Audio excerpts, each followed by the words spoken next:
shablon e kështu në nuk mbështesim. Ideja është më se nuk e tham parim për gjitha rastet. Kur themi parim për gjitha rastet, nuk kemi hamin as kujt, veç e veç. A kur ne kemi informacione këtu, për shembull që ka mos përputhje gjëra ashtu, se kemi shumë i meta. Ideja është që asnjë, po themi me kalu dikon që si plotson kushtet. Po këtë standard ne kemi zbatuar prej fillimit, por përsëris edhe një herë. Kur nuk ka pajtim, njëra me tjetrën kthehen në këshill, dhe ta na sjellin me shkrim që plotson dhe ne votojmë pas një problem, qoftë se plotson kushtet. Unë nuk nshova as në gjykimin e komisionit vlerësuese apo këshillit fakultetit sa janë. Këshillet komisionit vlerësuese pritet që ja shqyrtojnë më në detaje dhe kanë më shumë përgjegjësi. Në këshillet fakultetit kur u shkruajnë o punë votimi, ne çdo herë kemi kërku nuk mund ta shndrojmë avancimin e personelit akademik në vota. As gëcena. Ka me votu me ju. Ne po dojmë sqarime, kthehet edhe e votojmë qysh na flasim fakt. Si tani Zë direktor thot aty në fund të konkursit dhe konkursin mbështetjet në rregullorin e miratuar nga Senati. Ka fjalë. Mund të bëj Ministria një ligj brenda ditës për na mbështetjen me ato që kemi filluar. Prandaj çdo gjë çfarë.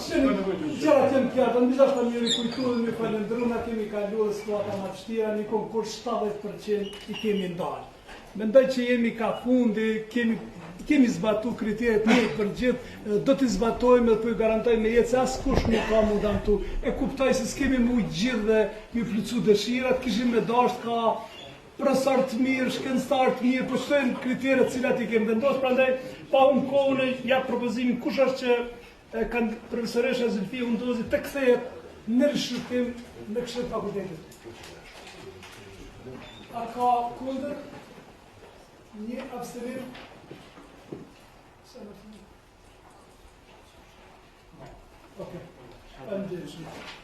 Kalojmë te kandidati i radhës Antigona Hasani.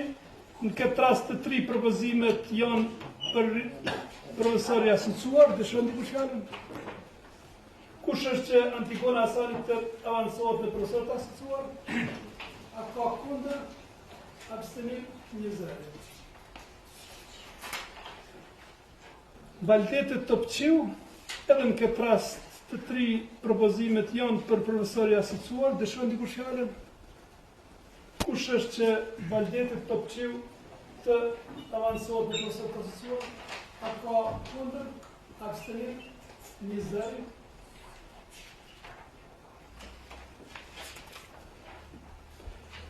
Ibrahim Rudhani. Edhe në këtë rast i kemi të 3 propozimet që përputhen për profesor të asociuar, dëshiron dikush fjalën? Kush është që profesori Ibrahim Rudhani të avancohet në tipin profesor i asociuar? A ka kundër? Abstenim?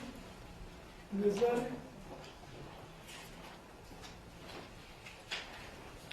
Kandidati i radhës është Milajm Sejdini. Ky është një rast pak kërve falës, duket më lidhën dy kësit. Mira, edhe të Agim Bekzati, po duket që janë të 3 propozimet njëjta për avancim profesor i rregullt, dëshiron dikush fjalën?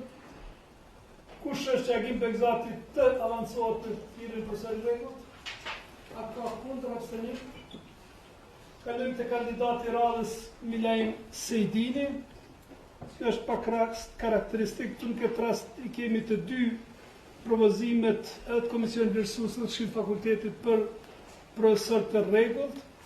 Kushtet i plotson, e kisha kalu fjalën prorektorit në sqarime, pastaj sigurisht edhe dekania. Do me thonë mos pari të konstatoj që edhe Komisioni Këshillëdhënës ka konstatuar që punimet janë. Këtu kemi një tjetër hall, ka pas rektori edhe kemi biseduar.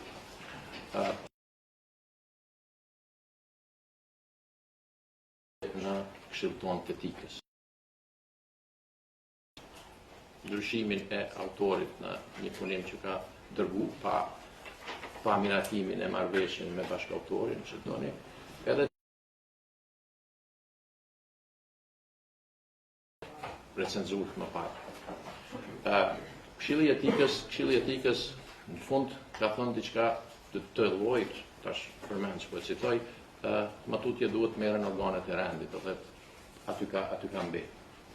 Nga ana tjetër, këtu tash unë do ta kisha pyet dekanin e mjekësisë, kemi jo zyrtarisht në rektorat informacion që ka një çështje të tretë të hapur profesori. Dhe do të thotë, marrën si personale, kam informacion personal që tashti informacion zyrtar ka dekania e Fakultetit të Mjekësisë. Unë do ta kisha lutur që nëse ka diçka tillë na informoj.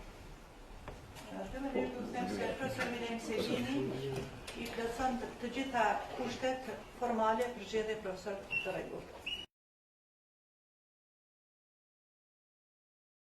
Në Shkup dhe po ashtu dhe Këshilli dhe Komisioni për Kuadro dhe Shkencë dhe Këshilli ka konstatuar se plotson të gjitha kriteret e parapara me statut për zgjedhje profesor të rregullt. Unë kam pas një informatë, nuk e kam ngritur çështje në rektorat, nga se kjo është një çështje në sektorin e shëndetësisë, ka ndodhur. Profesori është njëkohësisht edhe drejtori një klinike në stomatologji dhe pra kryen punë edhe shëndetësore. Dhe një kandidate specializante, e cila po ashtu nuk është staf akademik, ka shkruajtur